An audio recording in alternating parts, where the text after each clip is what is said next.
Varicocele की surgery क्यों करवानी चाहिए?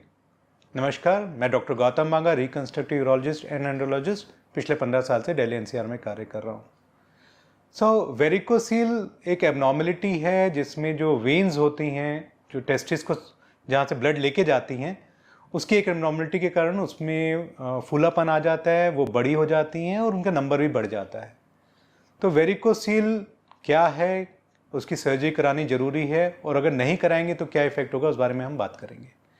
तो वेरिकोसिल के काफ़ी ग्रेड्स होते हैं, जो ग्रेड 1, ग्रेड 2, ग्रेड 3 क्लिनिकली भी होते हैं और अल्ट्रासाउंड के बेसिस पे भी होते हैं। तो कोई पेशेंट अगर हमारे पास आता है जो रिपोर्ट लेके आता है जिसमें हाई ग्रेड वेरिकोसिल है, जब हम उन्हें क्लिनिकली एग्जामिन करते हैं और अगर क्लिनिकली वेरिकोसिल पैल्पेबल है और विजिबल है, तो ये वो वेरिकोसिल है जिसकी सर्जरी होनी चाहिए। कई अल्ट्रासाउंड रिपोर्ट शो करती हैं ग्रेड 1, ग्रेड 2 और जब हम उन्हें क्लिनिकली एग्जामिन करते हैं तो उसमें वेरिकोसिल बहुत ही सिग्निफिकेंट नहीं होता है, क्लिनिकली ऑब्वियस नहीं होता है और ये वो वेरिकोसिल है जिसमें सर्जरी रिक्वायर्ड नहीं है। वेरिकोसिल अगर हाई ग्रेड क्लिनिकली है तो सर्जरी कराना इसलिए ज़रूरी है कि अगर हम उसको नहीं करेंगे तो इसके काफ़ी नुकसान हो सकते हैं। तो वो नुकसान आखिर हैं क्या? अगर वेरिकोसिल हाई ग्रेड और हम उसको छोड़ देते हैं तो उससे एक तो आपका जो सीमन है उसमें चेंजेस आ सकते हैं। अगर आप यंग पेशेंट हैं, आप अभी शादी करना चाहते हैं या आपने अभी रिसेंटली शादी की है और फर्टिलिटी इश्यूज़ हैं, तो वेरिकोसिल करना इसलिए ज़रूरी है। अगर नहीं करेंगे तो सीमन के जो मॉर्फोलॉजी है, मोटिलिटी है, एज वेल एज जो उसका काउंट है, वो तीनों चीज़ अफेक्ट हो सकती है। सीमन वॉल्यूम भी काफ़ी हद तक अफेक्ट हो सकता है और अगर हम वेरिकोसिल सर्जरी करते हैं तो काफ़ी हद तक इन चीज़ों को वापस रिकवर किया जा सकता है, डिपेंडिंग ऑन किस एक्सटेंट तक डैमेज हो चुका है।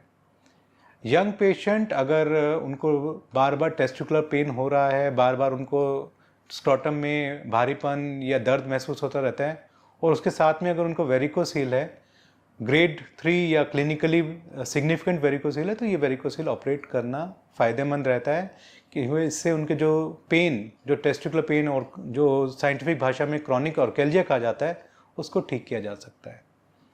तीसरा इंडिकेशन होता है कि अगर क्लिनिकल वेरिकोसिल है और जो उनकी जिस साइड पे वेरिकोसिल है वो टेस्टिस का साइज़ छोटा हो रहा है या जो उनका टेस्टोस्टेरोन लेवल है, जो मेल हार्मोन होता है जिससे सारा उनका डिज़ायर, लिबिडो और सेक्सुअल एक्टिविटी रेगुलेट होती है, अगर वो डिक्रीज़ हो रहा है तो ये भी अपने आप में एक इंडिकेशन है कि अगर हाई ग्रेड वेरिकोसिल तो साथ में टेस्टिकुलर साइज़ छोटा है या लो टेस्टोस्टेरोन है, तो ये वेरिकोसिल ऑपरेट होना चाहिए।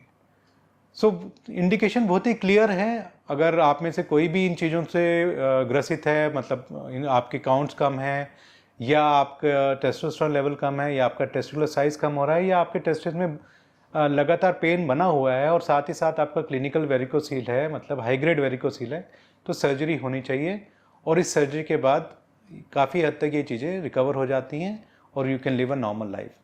तो वेरिकोसिल सर्जरी कुछ ही लोगों में इंडिकेटेड है, पर जिनमें इंडिकेटेड है उसमें रिजल्ट बहुत अच्छे हैं और अगर आप में से किसी को भी सिग्निफिकेंट वेरिकोसिल है तो बेझिझक हमसे कांटेक्ट करिए and will guide you in the best वे कि आपको सर्जरी की ज़रूरत है या नहीं है। और अगर सर्जरी की ज़रूरत है तो this is the right place to go had because we do it with the micro surgical way and that the best way out. Thank you.